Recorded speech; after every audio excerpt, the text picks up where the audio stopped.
Hello, my beautiful souls. Welcome sa ating tarot reading session. So, keep in mind, general reading po ito. Maring mag-resonate, maring hindi. Kunin nyo na lang po kung para sa inyo and leave the rest. Maring mag-shift ang energies or magkabaliktad ang sitwasyon. Kaya kayo na pong bahala kung saan kayo nakalugar sa reading natin. Let's see. Nine of Swords. Knight of Pentacles, the Strength card, Leo energy. There is a Leo lingering around. Ace of Cups. Ten of Pentacles, Nine of Wands, Wheel of Fortune, and the Page of Swords. Okay. Nagmamanman. Nag-i-stalk sa'yo itong taong ito, nagmamanman sa'yo, maaaring person from the past na hindi pa rin talaga makalet go or makabitaw sa'yo itong taong ito. Bottom card, King of Pentacles. So, kasi itong taong to, gusto niyang makipag-usap. Maaaring guilty sa mga nangyari, sa mga nagawa niya sa'yo. This person is parang sad, crying, especially at night kapag naalala ka niya, gusto niyang balikan yung mga alaalang yon na nakakapagpasaya sa kanya noon.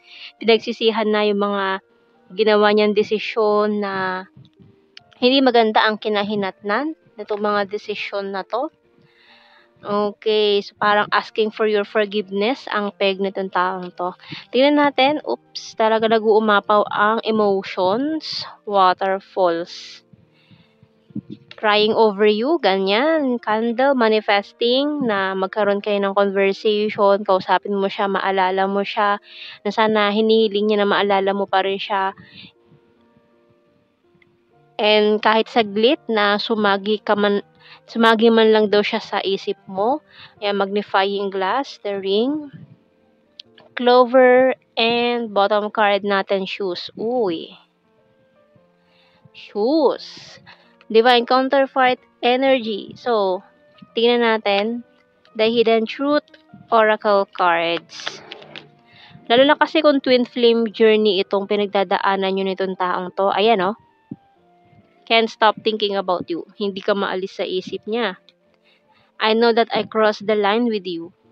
I wish I could share my good news with you. I love you. Ayan, mahal ka pa rin niya.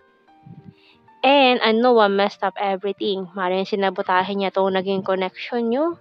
I knew exactly what I was doing. So, dati matigas ang ulo niya eh. Ayaw niya na pinagsasabihan siya or minamanduhan siya ng mga dapat niyang gawin. We need to let each other go. Kaya nag-let go siya. And so many things remind me of you. Ayan. Talagang hindi ka pa rin niya nakakalimutan. Sometimes I stay awake thinking about you. Heavily thinking of you. At hindi lang to sometimes. It's every night. And tingnan natin sa ating tarot messages oracle cards.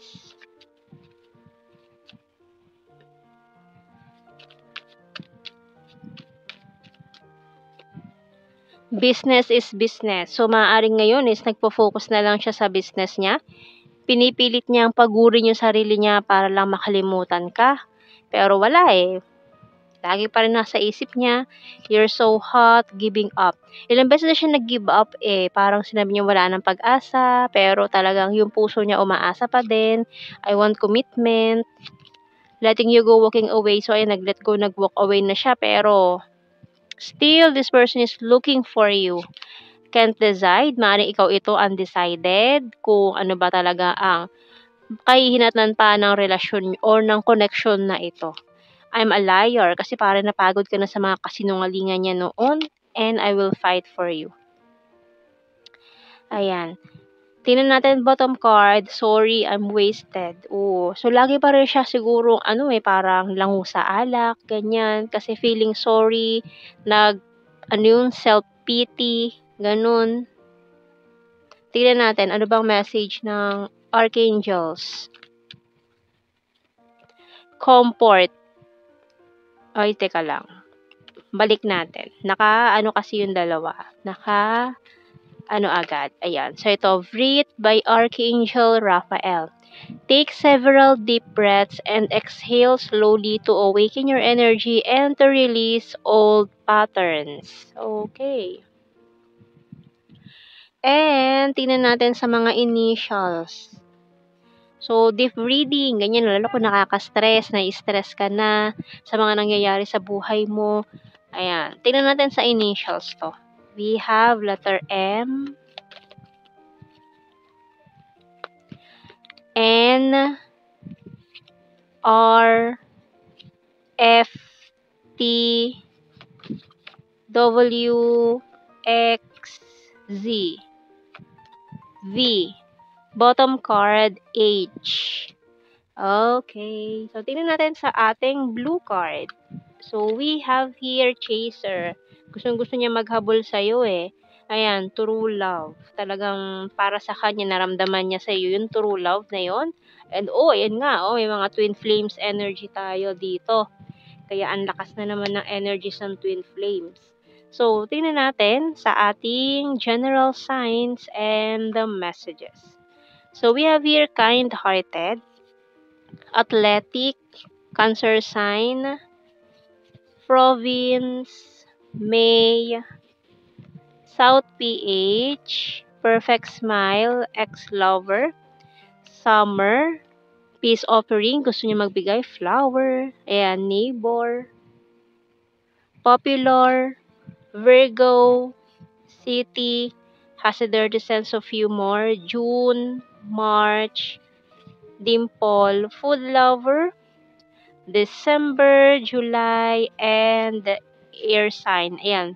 Gemini, Libra, Aquarius, may soulmate, and last card, soon. Uy. Soon.